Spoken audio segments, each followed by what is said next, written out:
Hi అండి. నేను శ్రీలేఖ. రీసెంట్‌గా national payments corporation of India అనేది ఇండియా వైడ్ ట్రాన్సాక్షన్స్ గురించి డేటాను రిలీజ్ చేసింది.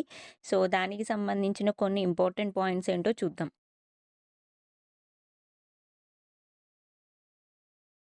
ఈ డేటా ప్రకారం ఏంటంటే యూపీఐ ఆధారిత పేమెంట్స్ అనేవి ఒక్క రోజులోనే రూ. 1,00,00,000 పైగా జరుగుతున్నాయి.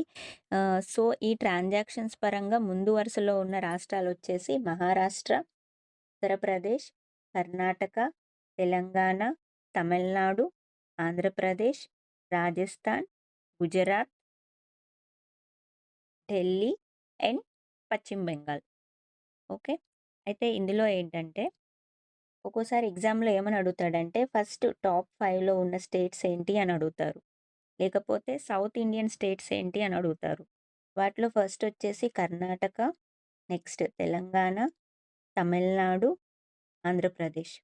ఈ 4 సౌత్ ఇండియన్ స్టేట్స్ ఈ టాప్ 10 వాటిల్లో ప్లేస్ దక్కించుకున్నాయి. వీటిల్లో గూడా ఫస్ట్‌ది ఏంటని అడుగుతారు. అదొచ్చేసి కర్ణాటక.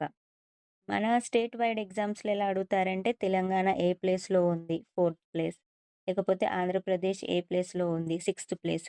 ఇలా అడుగుతారనమాట. సో, ఈ టాప్ 10 రాష్ట్రాలని బాగా గుర్తుపెట్టుకోవాలి. నెక్స్ట్ ఏంటంటే భారతదేశంలో అత్యధికంగా ఉపయోగించే టాప్ యూపీఐ యాప్స్ వచ్చేసి PhonePe, Google pay, Paytm, Navi, super money, red UPI, భీమ్, అమెజాన్ పే. వీటిల్లో గూడా ఫస్ట్ టాప్ 5 అడగొచ్చు. లేకపోతే బాటమ్ నుంచి టాప్ 5 ఏమున్నాయో అడగొచ్చు. కొన్ని అసెండింగ్ ఆర్డర్ అడుగుతారు. లేకపోతే డిసెండింగ్ ఆర్డర్ గూడా అడుగుతారు. సో, ఇవి దీనికి సంబంధించిన ఇంపార్టెంట్ పాయింట్స్ అన్నమాట. ఇవి మాత్రం బాగా గుర్తుపెట్టుకోవాలి. ఈ స్టేట్స్ ఒకటి, యాప్స్ గురించి.